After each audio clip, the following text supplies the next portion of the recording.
তীব্র পলিটিক্যাল বিতর্কের জন্ম দেয়। বিনোদন বলেন, আগ্রহ বলেন, সবকিছুর কেন্দ্রবিন্দুতে রাজনীতিবিদরা। আমি Sheikh Rumeen. You are kind of iron lady, definitely. আপা হাসাপা আসছে। ব্রাহ্মণবাড়িয়ার মানুষ আপনাকে অনেক ভালোবেসেছে।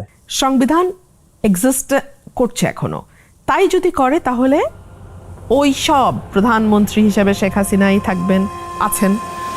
ওই সংবিধান সংশোধন কমিটিতে গেছে, দিনের পর দিন বৈঠক করেছে, প্রধানমন্ত্রী সহ হ্যাঁ ভোটের পক্ষে ক্যাম্পেইন করেছে, তারপর তাদের এই রিট্রিটটা। এটা তো এখন মানে সহজ জায়গা থেকে difficult. It's a total chaos. আমি আপনাকে বলি, আপনি যদি সাংবিধানিক পয়েন্ট অফ ভিউ থেকে দেখেন, আপনি যদি একজন আইনজীবীর পয়েন্ট অফ ভিউ থেকে দেখেন, ইটস আ টোটাল মেস। আপনার কাছে নিউজটা আসলো কিভাবে? মানে সংশোধন পরিষদের ব্যাপারে আলোচনা হলো, গণভোট হলো, হ্যাঁ ভোটের পক্ষে গেল, তারপরে তাদের সই না করার ব্যাখ্যাটা। এরকম একটা ডিসিশন বিএনপি কেন নিবে? It's a total mess. যে কারণে আপনাকে ওখান থেকে সরিয়ে দেওয়া হলো। এটা কি আসলে সামহাও যাদের সাথে নেগোসিয়েশন করা হয়েছে তাদেরকে হ্যাপি করার জন্য এত বড় একটা বলিদান দেওয়া হয়েছে না? অতটুকু কার্টেসি অন্তত বিএনপি দেখাক আপনাকে।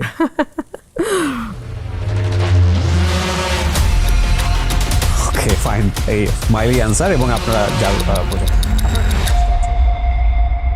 আসসালামু আলাইকুম দর্শক, আপনাদের সবাইকে আমন্ত্রণ জানাচ্ছি অল টাইম ব্রেড প্রেজেন্স তারজি কিবরিয়া শোতে। আজকের এই অনুষ্ঠানটি আমার জন্য খুবই গুরুত্বপূর্ণ দুটো প্রেক্ষাপটে। একটা হচ্ছে যিনি গেস্ট, তার প্রেক্ষাপটে ডেফিনেটলি। আরেকটা হচ্ছে আমি আমার এন্টায়ার ক্যারিয়ারে কখনো এক গেস্টকে নিয়ে একই প্ল্যাটফর্মে দুবার বসিনি, নেভার এভার। কিন্তু যাকে নিয়ে আজকে আমি বসছি সেটা আমার অনেক বেশি কাঙ্ক্ষিত ছিল অনেকগুলো আসপেক্ট থেকে। তো সেগুলো হয়তো আড্ডার মধ্যে আজকে উঠে আসবে এবং তার একটি পরিচয় দাঁড়িয়ে গেছে ইতিমধ্যেই। তিনি আমাদের মাননীয় সংসদ সদস্য, কিন্তু আমি বলবো যে পরিচয়টি বোধহয় তার কখনোই চলে যাবে না, সেটা হচ্ছে তিনি আমাদের সবার প্রিয় রুমিন ফারহানা। কেমন আছেন?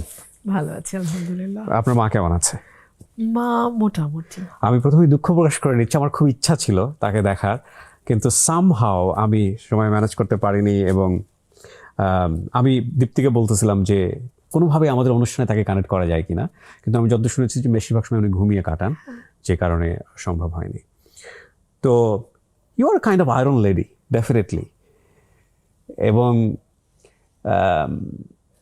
ব্রাহ্মণবাড়িয়ার মানুষ আপনাকে অনেক ভালোবেসেছে, অনেক।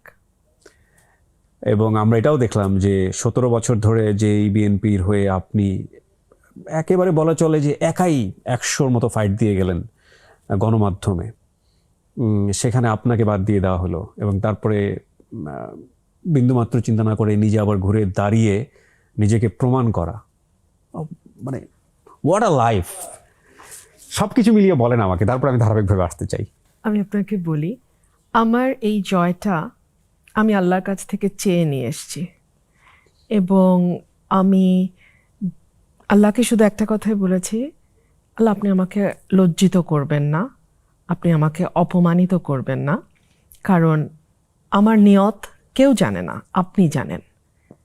আমি কেন এমপি হতে চাইছি, আমি তো অনেক সহজেই সংরক্ষিত কোটায় গিয়ে হয়তো একটা বার্গেইনে গিয়ে মন্ত্রীও হয়ে যেতে পারতাম, কিন্তু আমি কেন এটা একটা মর্যাদার লড়াই আমি লড়ছি এটা আপনি জানেন।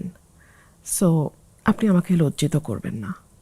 এবং পুরোটা সময় রেজাল্ট বের হওয়ার শেষ মুহূর্ত পর্যন্ত আমি কনস্ট্যান্টলি দোয়া পড়েছি, এবং পুরো ইলেকশন সময়টা আমি দোয়া পড়েছি, দরুদ পড়তাম সারাক্ষণ, এখনও পড়ি।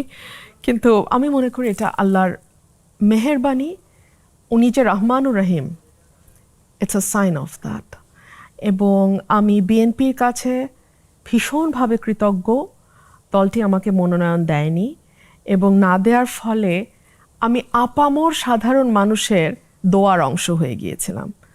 আমার বাংলাদেশে নারীরা বিশেষ করে যেই দল করেন, যেই মতের হন, তারা আমার জন্য দোয়া করেছেন।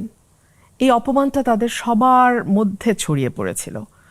সো এত মানুষের দোয়া, আমি কেন বলছি, আমি যেখানেই যাই আমাকে একেবারে আমার খুব সাধারণ মানুষের সাথে আমার ইন্টিমেসিটা খুব দ্রুত হয়, এবং ওনাদের সাথে আসলে আমার রিয়েল কানেকশন বা রিয়েল ইন্টিমেসিটা আমার খুব সাধারণ মানুষের সাথে হয়। আমি নিজেও খুব সাধারণ এবং সে কারণেই সম্ভবত আমি খুব পদ বা খুব বড় বড় মানুষদের সাথে আমি ওভাবে কানেক্ট করতে পারি না।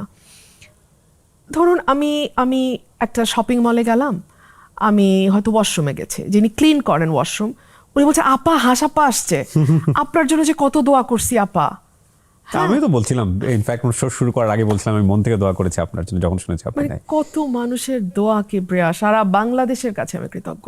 আমার একটা জিনিস বারবারই মনে হয়েছে যে 17 বছরে তো আপনার সঙ্গে বিএনপির একটা অন্যরকমের সম্পর্ক ছিল। এমন কি ঘটে গেল যে কারণে আপনাকে ওখান থেকে সরিয়ে দেওয়া হলো? মানে এটা কি আসলে সামহাও যাদের সাথে নেগোসিয়েশন করা হয়েছে তাদেরকে হ্যাপি করার জন্য এত বড় একটা বলিদান দেওয়া হয়েছে, নাকি আপনার কোনো পারফরমেন্সের কারণে বিএনপির সাথে? আসলে আপনার পুরো ঘটনাটা আমি আপনার মুখে শুনতে চাই, আসলে কি হয়েছে সেদিন আসলে। প্রথমত এটার উত্তর আমার জানা নাই, একদম সঠিক উত্তর কেবলমাত্র যারা মনোনয়ন দিয়েছেন তারাই বলতে পারবেন। এক। দুই হলো, আপনি শুরুতে একটা প্রশ্ন করেছিলেন যে আপনি তো অলমোস্ট একাই বিএনপিকে 17 বছর মিডিয়াতে অন্তত বাঁচিয়ে রেখেছিলেন। হয়তো অতি আবেগীয় সিদ্ধান্ত ছিল, যেটা একই সাথে বিভিন্ন মানুষকে অ্যান্টাগনাইজ করেছে, বিরক্ত করেছে। যাদের পক্ষে বলেছি তাদেরও হয়তো একসময় এই ভারটা অসহ্য মনে হয়েছে। যে আমার কাছে মনে হয় যে আমাদের বর্তমান যিনি প্রধানমন্ত্রী অনেক ওয়াইজ অ্যাক্ট করছেন সোশ্যাল মিডিয়াতে, আমরা সবসময় তাকে ওভাবেই দেখি, এবং উনি তো সামহাও দেখেছেন কারা আমাদের জন্য ফাইট করেছেন। আপনি আমাদের প্রয়াত প্রধানমন্ত্রী বেগম খালেদা জিয়ার যথেষ্ট স্নেহধন্য ছিলেন। মানে আপনাকে বাদ দিয়ে দেওয়া এরকম একটা ডিসিশন বিএনপি কেন নিবে? It's a big question. আপনি না বললেও তো আমাদের অনেক বেশি কোয়ারি তৈরি হয় ওই জায়গাটাতে। এটা তো তাহলে আপনার ওয়াইজ প্রাইম মিনিস্টারকে জিজ্ঞেস করতে হবে। ঠিক আছে, তাহলে আপনি আপনার কাছে নিউজটা আসলো কিভাবে? ও, আমাকে নিউজ পেপারে আমি দেখছি। হ্যাঁ, কারণ ওদিন দেশনেত্রী বেগম খালেদা জিয়া ভোরে মারা গেছেন। জি। আমি বিকাল 5টার দিকে নিউজে দেখলাম যে আমি বহিষ্কৃত।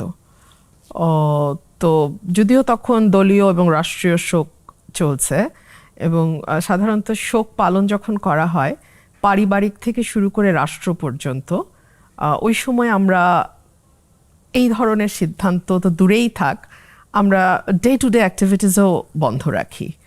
But they have taken the decision at 4 or 4:30 and I have seen that at 5 probably. প্রথম তো আপনাকে মনোনয়ন দেওয়া হলো না, এবং তারপরে আপনি একটা অ্যানাউন্স করলেন যে নির্বাচন আপনি করবেন। একদম। সো ওই নির্বাচন আপনি করবেনই, এই জায়গাটা থেকেই বোধ হয় তারা বহিষ্কার করে। হতে পারে, কিন্তু আপনি এক্সপেক্ট করেছিলেন অ্যাটলিস্ট অন্তত এই দিনে না আসুক, এবং এটা একটা সুন্দর ডিসকাশনের মধ্য দিয়ে যাক, অতটুকু কার্টেসি অন্তত বিএনপি দেখাক আপনাকে। ওকে ফাইন, এই স্মাইলি অ্যান্সার। এবং আপনারা যার বোঝা, আপনার কোনো কষ্ট আছে এই জায়গাটা নিয়ে? একদম না। প্রত্যেককে তার যার যার কাজের ফল ভোগ করতে হয়, আমি এটুকুই বলবো।